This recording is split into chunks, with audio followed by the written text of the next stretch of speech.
Welcome back, guys, to part 2 of learning how to work with perspective. So in this video, it's going to be a demo. I'm going to keep it as short as possible. The last video was really long, and for those of you, I looked at my analytics. There was a few of you that actually watched the entirety of the video. So like a huge shout out to whoever watched these things all the way through. You're taking this serious. This is big. So in this video, I'm just going to cover a few kind of ways to apply perspective, because it's like, okay, you've got boxes, but how can you put this into practice? So I'm just going to jump right into it with an object. And actually, I will do one that is by the books and then one that is freehand, just to kind of show you guys where I am as a perspective artist and where your aim is. So let's try, we can do a like a chess or something. Let's see how you could break that down. So it would start the same, like you think of chess. If we do a sketch of a chess, like really quick, it's like, okay, the box, it's got a lid on it, little lock, maybe some fancy things. So you have that idea. So you go, okay, so it's a rectangle. You need to do the same as before. Draw your lines up. Actually, I'm gonna you want to draw your back line up, because you want to find, remember, from the furthest point, and you draw your line up. This is two-point perspective, by the way. And connect the dots. If any of you guys have had trouble, let me know where you had trouble in from the last video and what might have been confusing, and I can also clarify that for you. I'll make a separate video if enough of you voice your opinions. I know the community is very small and these are brand new videos, but yeah, just so you guys know that's out there. I'm here to help you guys. So once I have my box, actually I'm gonna establish my drawing through the back, because it's always important when you're starting. So that is like, now you can confidently draw, and you go, okay, well that's great. I can draw a box in perspective, a chess in perspective, but things really don't ever get more complicated than that. You'll be going through anything and realize that you can break it down to a fairly simple shape. So we have the bottom half of this box here. So how do we get the top half? And it pretty much goes the same direction. Everything fits inside of a box. So what I would do is I would make a smaller box about half the size of the top part. Connect these. Draw a line back to here. And I'll show you how to make this into a lid. Drop to there. Draw the backside. So again, this is really just to condition your mind to understand how perspective works. So if you think of the side view of a chess, and it has this half circle on top of it, there is an apex to this thing that it doesn't get any higher than that. That's going to be directly in the middle. So in order to find that middle, we can use that old trick I showed you from before, where you create your X and you just draw your line straight up from there. So what we will do, we can do it from on the bottom one or the top one, just to keep it kind of contained. We'll do it on the top one, just like that. And this, let's make sure it's right, dead center. This is your center line. And this really helps you with your perspective, because as you draw your line like this, remember, by the time it gets to this point right here, it should always be running perfectly parallel with this line. So if we think of that, that's how it should go, like that, and then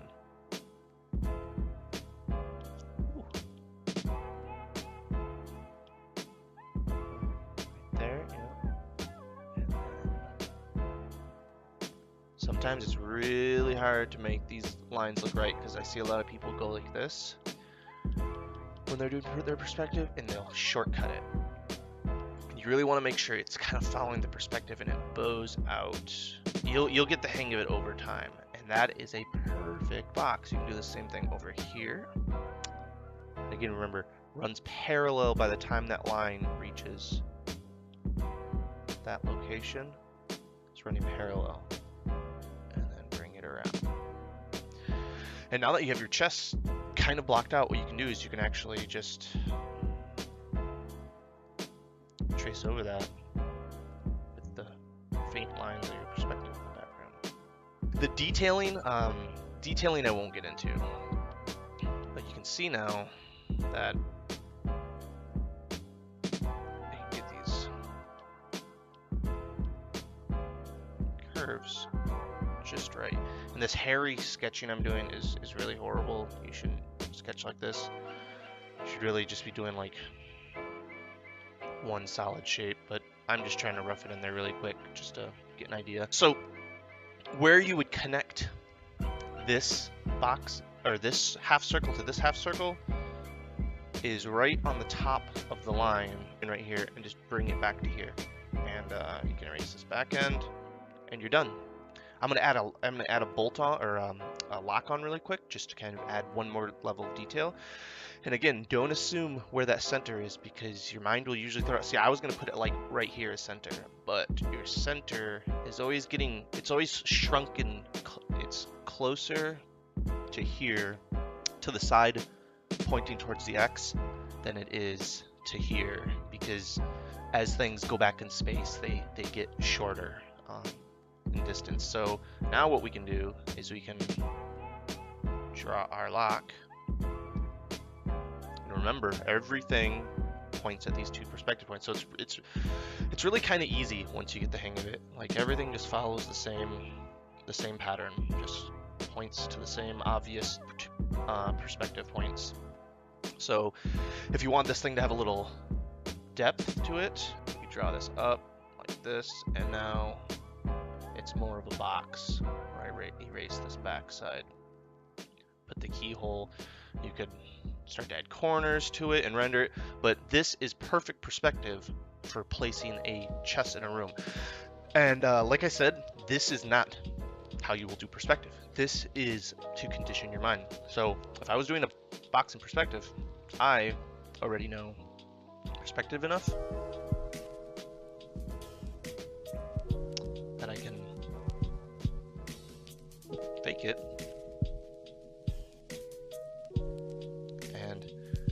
Wouldn't really call this perfect perspective by any means, but like when you're painting something, you know, and you're just doing a sketch, like how fast was that right there? You want to make sure your perspective is right enough to at least trick the eye.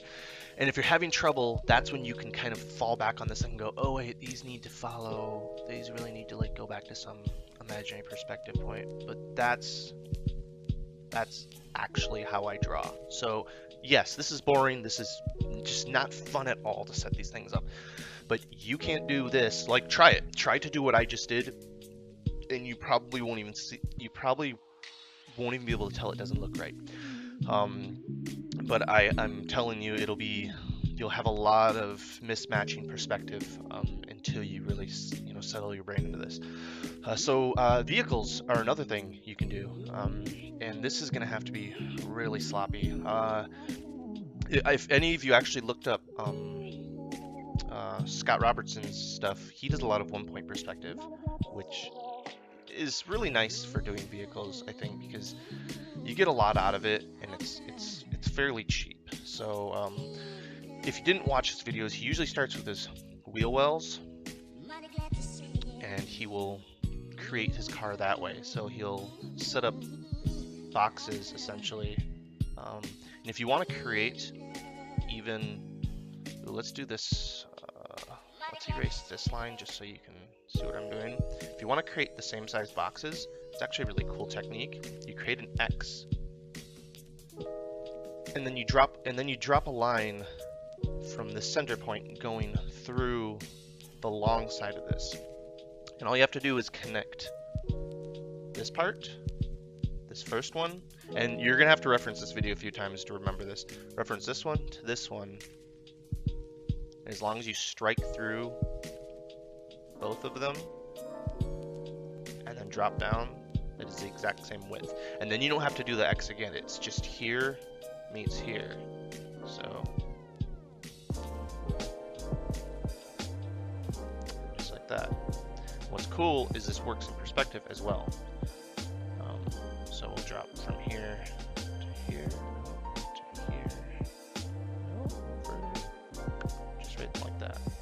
And that's our actual line. And once more. And so what we can do, you'd actually want these to be perfect boxes. I don't know why I made them oblong. What you can do is you can create your circles, and you can actually project this box down back in space, like that.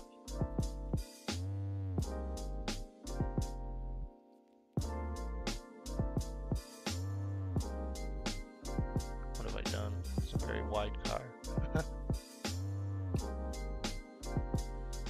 I can't help but feel a bit rushed in these videos because I don't want you guys to spend too much time, you know, just watching me dick around. So they're not the most beautiful things, but they at least illustrate the, like, you'd want to slow down with this stuff. Oh god, this is horrible looking. You'd want to slow down with this stuff and make sure, you know, you're also trying to practice good design, but to bring your wheel wells to the back, or the other side of your wheels, you'd simply just follow that box into space. So you can see this floor right here. That's how your wheel goes back in space, and it's perfect perspective. And what you can do is you can create your center line of the car by making your X on this one, and you drop. Here's your center line all the way down the car on the bottom. Here's your center line on the top, and you can slowly start to take chunks off of it if you want, or you can, like, so this is where that intersects with there, so you just draw a line back, and that's where it intersects with there. You can simply take off the whole front of this, and that's in perspective.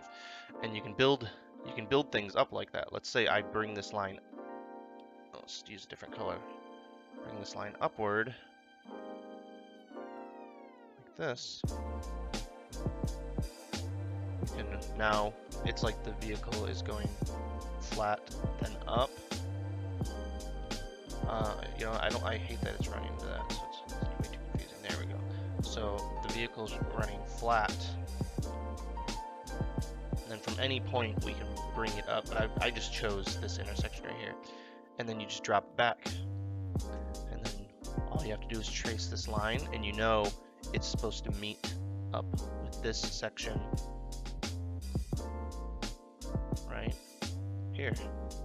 And you can bring it back. And this is really, really, really crude perspective, right? This is, I'm showing you kind of layers of complexity from going from a box. And this wedge shape I showed you, this is fairly complex, and you'll have to play with it. It all stems, this system actually all stems from, I don't know if it's the right terminology that they use, but I call it projection. So like you have a box, right? We all know how to get a box. You just create these parallel lines with this section. And what I'm calling a projection is you simply take your furthest line and you make just an arbitrary height. And when you draw it all the way to the back, you draw all the way this one all the way to the back. When you bring it up another line to these points, you can start to create different shapes. So now you have a nice wedge with a lip on it. And what's cool is you're not constrained to how many boxes or how many lines you draw from this baseline. So what you can do is create really complex shapes by simply leaving yourself markers. And what you want to do is you want to draw the bottom of it too. Make sure you draw through on your perspective, because that shows you back here where this is where it gets really hairy. You follow this one, this runs into that, this runs into that. Ooh. This is where color coding might come. This runs into that.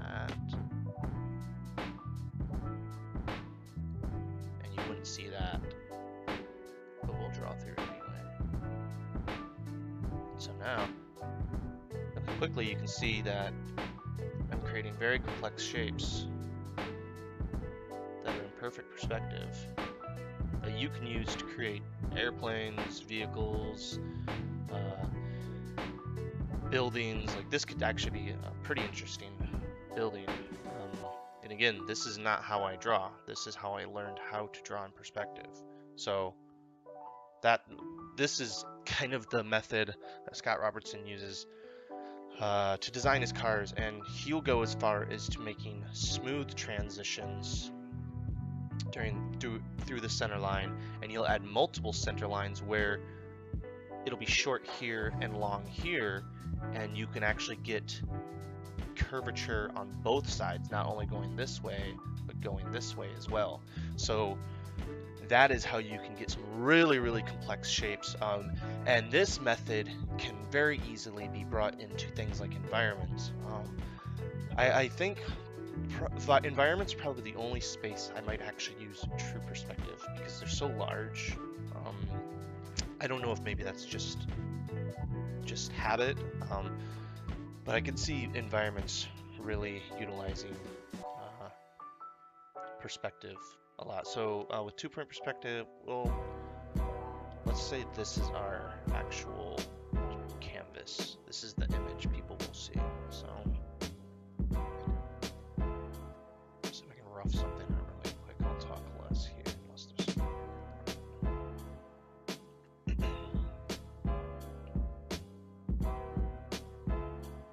and I'm really just making things up as I go.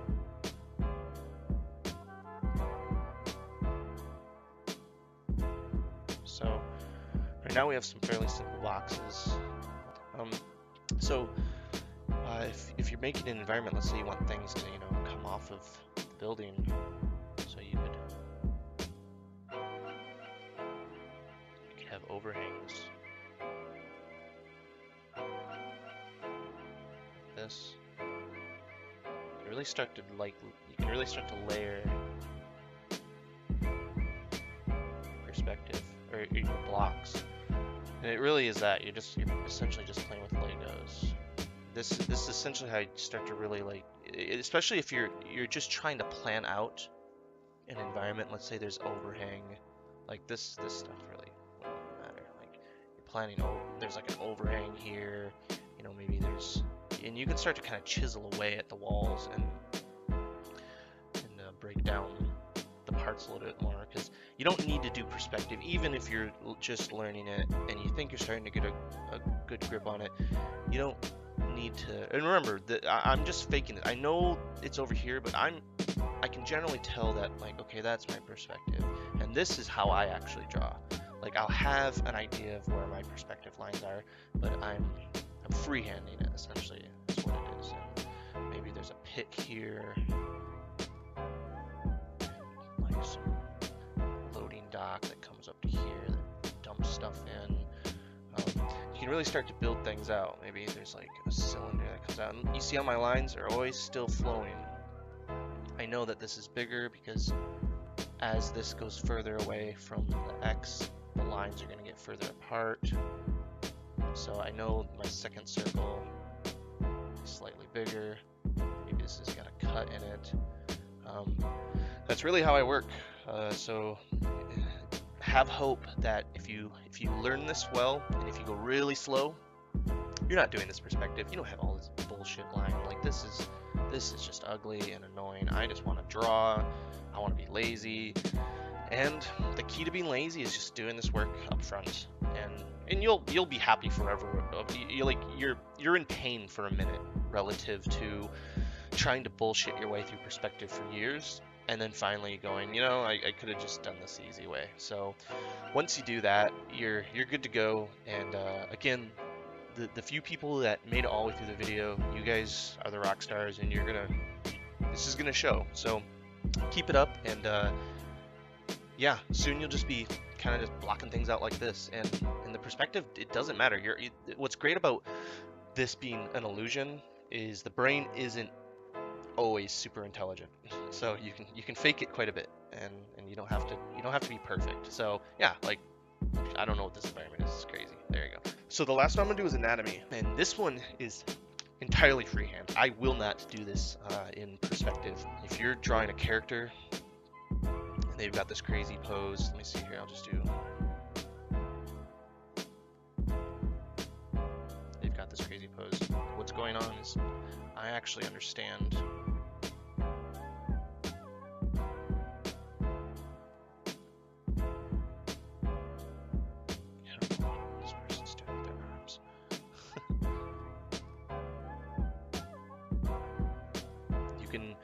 What I'm doing is my brain is essentially thinking still